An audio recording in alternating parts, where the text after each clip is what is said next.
Lumabas, napanood ko yung interview kay Diwata. Tsaka kay ano, subscribe ako dyan kay Ogie Diaz. Minsan-minsan nanood ako pag may time. Nga pala, lakas makayaman ng ano, piluka. Tsaka ng lipstick. Ano to eh? Paborito kong kulay, plum. Siya, maala. Ay, malabo. Oh, ayan, luminaw. Yan. medyo malabo pa rin. Ayan, plum. Mm. Kulay niya, plum. Pero para sa akin, orange to eh. Paborito ko yan. Di yun na.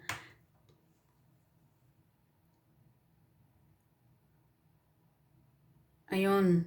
Nagsara pala yung parisan niya, no? Tapos, nag-ano siya, gusto niya tumulong sa ibang tao. Tumulong naman siya, ibigay siya ibang trabaho. Tapos, masarap sa pakiramdam sa totoo lang din yung makakatulong ka sa iba. Totoo yung sinasabi niya. Tapos ngayon, dahil sa pagtulong niya, yun din yung nagpabagsak sa kanya, no? Sabi ko sa inyo eh, pagtulong, di basta-basta yan eh. Hmm. Hmm. Kung kung napapanood niyo yung ibang video na sabi ko na yan, hindi ko na i-unli. Tapos, ano, natouch ako doon sa sinabi niya. Pagka, kaya naman daw niya bumalik sa matulog sa kalsada sa tulay. Kaya naman daw niya bumalik sa ganun. Pero sana, wag naman. Knock-knock na natin sa kahoy. Wag naman kasi,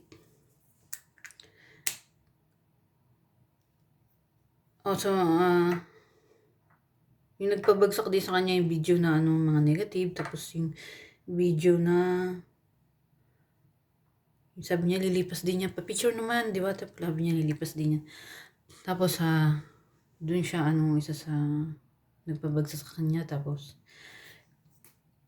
si Chichester din naman siya binatikos eh. Ano lang naman yun. Sinabihan lang naman siya na ano, influencer ka, ganun. Sikat ka. So, dapat habaan mo pasensya mo. Ngayon, sa awa ng Diyos, di man ako sikat. Di ko naranasan yan yung nakabantay yung mga tao sa ano. Tapos pag naglalakad ka nandyan sila. Oh, grabe din kasi kasikatan ni Diwata na eh, no? Grabe, no? Halos mapuno yung kalsada. Naabangan siya ng mga tao para mag-picture sa kanya. Oh. Tapos, pero pan din naman ako ni Diwata. Yun na ano, isang, ito general to isang mali mo lang nagawa. Lahat nung naitulong mo, burado na nga lahat. Ngayon, yun yung reality. Tapos, sad reality. Tapos, sabi nila, yun nga, tawag sa kanya Diwata, lilitaw lang pag may anda. Pagka walang anda, lulubog. Lulubog, lilitaw, ganun. Pero, tungkol doon,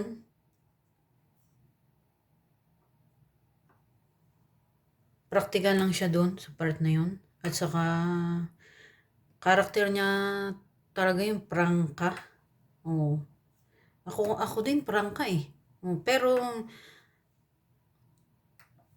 ano, yung mga prangka sila, yan yung mga ludi ko sila, Madam Kilay yun. Tsaka sabi ni Diwata, peke daw yung ginto niya. So, 500 lang daw yung nabibili niya sa Kaya po, di, shout out pa lang kay Diwata. Payo ko sa'yo, bili ka na lang ng ginto. Oh, thanks ka nila Madam Kilay, Cherry, White. Tsaka yung iba, hindi ko na mabanggitin. Ang dami rin kasi.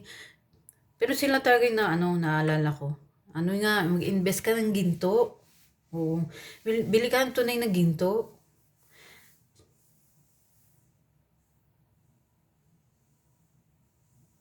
Tapos may bago parang negosyo ngayon si Diwata. Yun sana magtagumpay. Kasi tama rin naman desisyon niya, sinara niya muna yung parisan.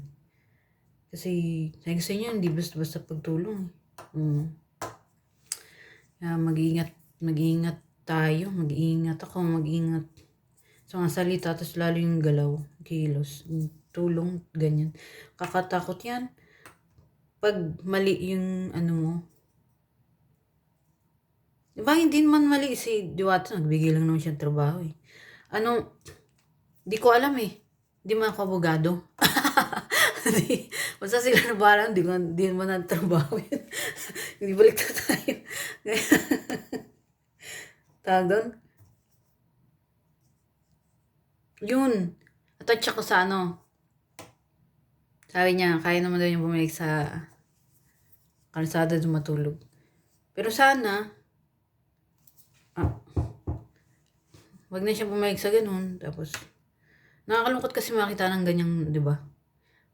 Lalo itong ginagawa kong kanta, sayaw, ganyan. Para to sa charity. Siyempre, mas malulungkot tayo, ganun. Lalo ako.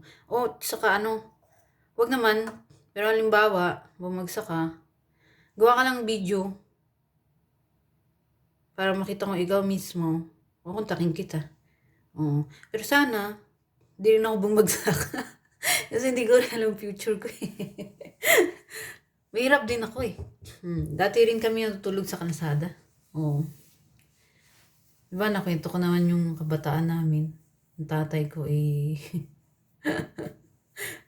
Ayun, kung napanood yung video ko, alam nyo na yan. Tapos, natulog din kami sa kalsada. Naranasan din namin yan. Ngayon, sana hindi ako bumagsak. Para pag halimbawa, wala ka nang matuluyan, gawa ka lang video, Diwata. Malaman ko, ikaw mismo, kasi kung mag-a-add friend ka, kaya gagawa ka ng mga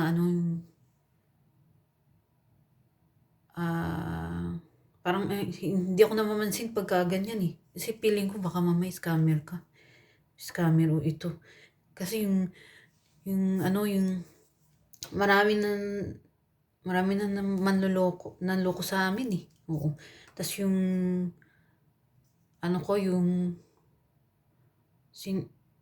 madrasta, ang buong pamilya na lumapit lang para magnakaw. Naku. Ayun. Alam nyo na yan kung napapanood nyo. Alam nyo na yung dahilan bakit may trauma ako sa add friend friend request. Naku. At saka sa mga tao, may trust issue ako, So, ka na lang, Diwata, gawa ka na ng video. At saka, alam niyo, mabait na tao naman yan si Diwata. Hindi ko siya kilala, personal. Pero, yung record naman niya, hindi mo siya scammer, hindi naman siya nananapak ng tao. Yun lang yung may mali lang siya. Yun nga, pa-picture naman, sabi niya, lilipas din yan. Tapos yung iba nga. Pero, sa personal na yung mini-scam, hindi naman siya scammer. Believe ako sa kanya kasi, siya yung matatag. So, pagpatuloy mo lang yan, Diwata. Tapos, masipag. Dinagdagan yung trabaho niya. Saka, alam niyo, ganun lang talaga ang mundo eh. Kakainin ka ng buhay. Pag masyado kang mabait. Tapos, ang mundo, kuha lang ng kuha yan. Dapa ka na, sisipain ka pa. Ganyan ang mundo. Dito? Kinakain ng buhay dito, mabait at mahina. So, kailangan pagpipili ng tao, kaibigan, influencer lalo, kung hindi influencer, pagtingin mo,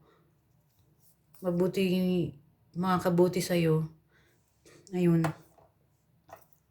sundin mo lang kunin mo lang yung part na yun, yung payo niya. Ganun, sundin mo.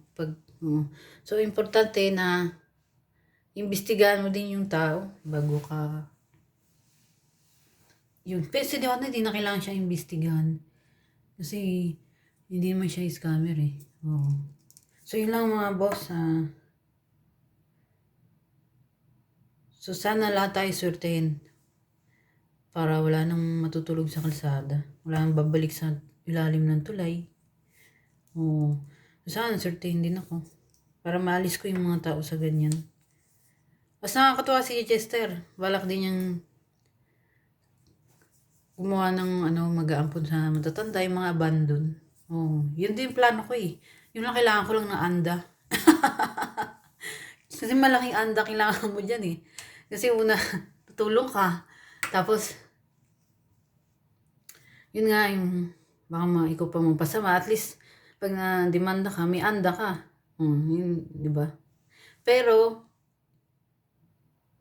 sana wag naman mademanda. Nakaka-stress. Parang, ako mas choice ko yung hindi, mas choice ko pa rin yung may anda, maraming pera, kaysa sa, kasi sa totoo lang nakaka-stress yung kay Diwata, no?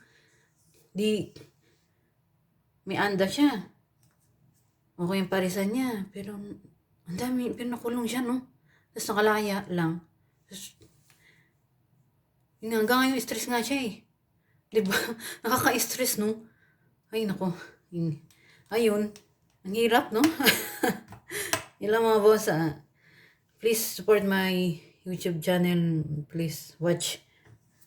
Support by Malini. Ciao.